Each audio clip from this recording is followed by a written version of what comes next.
ठाकरे गुट की राह हुई आसान। अंधेरी उपचुनाव से भाजपा ने नाम वापस ले लिया है। भाजपा के प्रदेश अध्यक्ष चंद्रशेखर बावनकुले ने नागपुर में प्रेस कॉन्फ्रेंस कर मुरजी पटेल की उम्मीदवारी वापस लेने का ऐलान किया है। इससे ठाकरे गुट को बड़ी राहत मिली है और ऋतुजा लटके के निर्विरोध चुने जाने का रास्ता भी साफ हो गया है। नमस्कार, मैं आर्यन सिंह, आप देख रहे हैं न्यूज डंका। न्यूज डंका में आपका स्वागत है। मनसे अध्यक्ष राज ठाकरे के पत्र और रांकपा प्रमुख शरद पवार की अपील के बाद घटनाक्रम ने रफ्तार पकड़ ली। उसके बाद आज आखिरकार भाजपा ने चुनाव नहीं लड़ने का ऐलान कर दिया। इस बीच एकनाथ शिंदे के बेटे और सांसद श्रीकांत शिंदे ने भी इस पर अपनी प्रतिक्रिया व्यक्त की। उन्होंने कहा कि उप मुख्यमंत्री देवेंद्र फडणवीस चर्चा करेंगे और सही फैसला लेंगे। गत दिनों राज ठाकरे की चिट्ठी के बाद फडणवीस ने साफ कर दिया था कि सभी की राय को ध्यान में रखते हुए फैसला लिया जाएगा। इसके बाद भाजपा नेताओं की बैठक शुरू हो गई। रविवार रात फडणवीस के घर पर हुई इस बैठक में आशीष शेलार, अंधेरी उपचुनाव प्रत्याशी मुरजी पटेल समेत कई नेता मौजूद थे। आशीष शेलार और मुरजी पटेल ने फडणवीस को सूचित किया था कि स्थानीय भाजपा नेतृत्व इस सीट पर चुनाव लड़ने के लिए तैयार है। इसके बाद सुबह देवेंद्र फडणवीस ने मेघदूत बंगले पर भाजपा नेताओं की बैठक हुई। इस बैठक के बाद चुनाव से हटने का फैसला किया गया।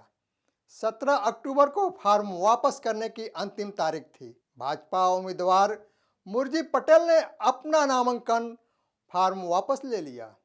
एनसीपी सुप्रीमो शरद पवार ने अंधेरी पूर्व विधानसभा उपचुनाव को लेकर कहा कि इस सीट पर शिवसेना की ऋतुजा लटके और भाजपा के मुरजी पटेल के बीच मुकाबला होने वाला था। यदि जनप्रतिनिधि के किसी सदस्य का निधन हो गया और उनके परिवार का कोई व्यक्ति उपचुनाव लड़ रहा है तो चुनाव लड़ने की परंपरा है कि वहां उपचुनाव निर्विरोध कराया जाए। राज ठाकरे ने दिवंगत विधायक को श्रद्धांजलि के रूप में उप मुख्यमंत्री देवेंद्र फडणवीस को एक पत्र भेजा और यह निर्णय महाराष्ट्र के निर्विरोध चुनावों की महान संस्कृति के अनुरूप होने की बात कही। इस वजह से भाजपा प्रत्याशी से नाम वापस लेने की अपील की गई। वहीं शरद पवार ने बताया कि गोपीनाथ मुंडे के निधन के बाद रांकपा ने बीड लोकसभा क्षेत्र से उपचुनाव में उम्मीदवार नहीं उतारा था। पवार ने यह भी अनुरोध किया कि विधायक रमेश लटके की पत्नी को मौका दिया जाए क्योंकि विधानसभा में अभी 1.5 साल बाकी है। हालांकि ठाकरे ने पत्र को अच्छी भावना के साथ भेजा, लेकिन अब अगर यह अंतिम समय में कुछ स्टैंड लेना चाहते हैं तो वे अकेले निर्णय नहीं ले सकते। उसके लिए हमें पार्टी से चर्चा करनी होगी, वरिष्ठों से बात करनी होगी। बाला साहब की शिवसेना हमारे साथ है, इसीलिए हमें मुख्यमंत्री एकनाथ शिंदे से चर्चा करनी है। फडणवीस ने यह भी स्पष्ट किया कि हम इस पत्र पर गंभीरता से विचार करेंगे, लेकिन जो फैसला लिया जाएगा वह चर्चा के बाद लिया जाएगा।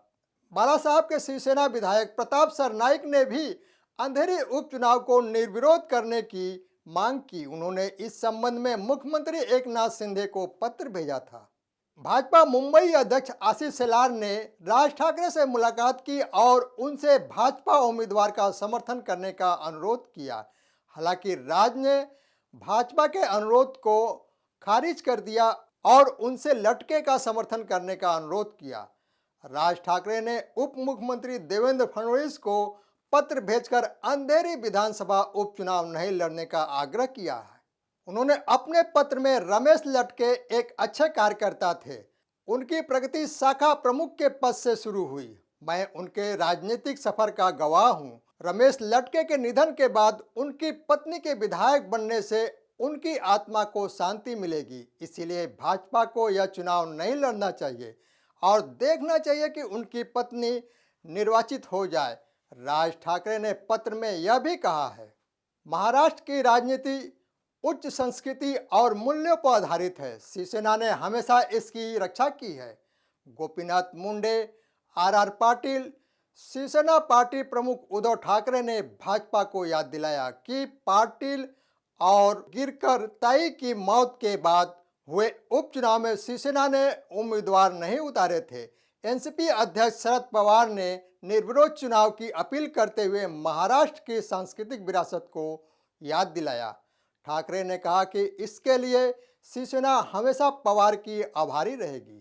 शरद पवार, राज ठाकरे ने भाजपा से अंधेरी उपचुनाव निर्विरोध कराने की अपील की थी, लेकिन शिवसेना प्रमुख उद्धव ठाकरे ने सार्वजनिक रूप से अपनी राय व्यक्त नहीं किया। साथ ही भाजपा की ओर से कहा जा रहा है कि उद्धव ठाकरे की अपील में ऐसा कोई जिक्र नहीं है। राजीव सातव और शरण रणविसे की मृत्यु के बाद राज्य के कांग्रेस नेताओं ने फडणवीस से मुलाकात की थी और अनुरोध किया था कि राज्यसभा का विधान परिषद उपचुनाव निर्विरोध हो। भाजपा नेता इस ओर इशारा कर रहे हैं कि शिवसेना की ओर से ऐसा कोई अनुरोध नहीं किया गया है। उप मुख्यमंत्री देवेंद्र फडणवीस द्वारा अंधेरी उपचुनाव के लिए राज ठाकरे के आह्वान पर गंभीरता से विचार करने का वादा करने के साथ यह स्पष्ट किया कि भाजपा ने सतर्क रुख अपनाया है। अगर शिवसेना अंधेरी में जीत जाती है तो इसका असर आगामी मुंबई नगर पालिका चुनावों पर पड़ सकता है।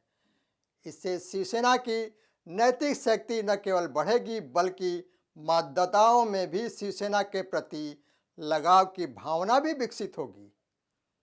भाजपा इससे बचना चाहती है। मनसे अध्यक्ष राज ठाकरे ने उप मुख्यमंत्री देवेंद्र फडणवीस को पत्र लिखकर उन्हें धन्यवाद दिया है। राज ठाकरे ने पत्र लिखकर देवेंद्र फडणवीस से अपनी राजनीतिक परंपरा का पालन करने और निर्विरोध चुनाव कराने का आग्रह किया था। अंत में ऋतुजा लटके के खिलाफ मुरजी पटेल की उम्मीदवारी वापस ले ली गई। राज ठाकरे ने फडणवीस को अपने पत्र में लिखा कि अंधेरी उपचुनाव में उम्मीदवार नहीं उतारने के फैसले के लिए आपके सहयोगियों और वरिष्ठ नेताओं को धन्यवाद। एक स्वस्थ समाज के लिए एक अच्छी सकारात्मक संस्कृति आवश्यक है। तो दोस्तों, यह वीडियो कैसा लगा? लाइक, शेयर, कमेंट और हमारे YouTube चैनल को सब्सक्राइब करें। धन्यवाद।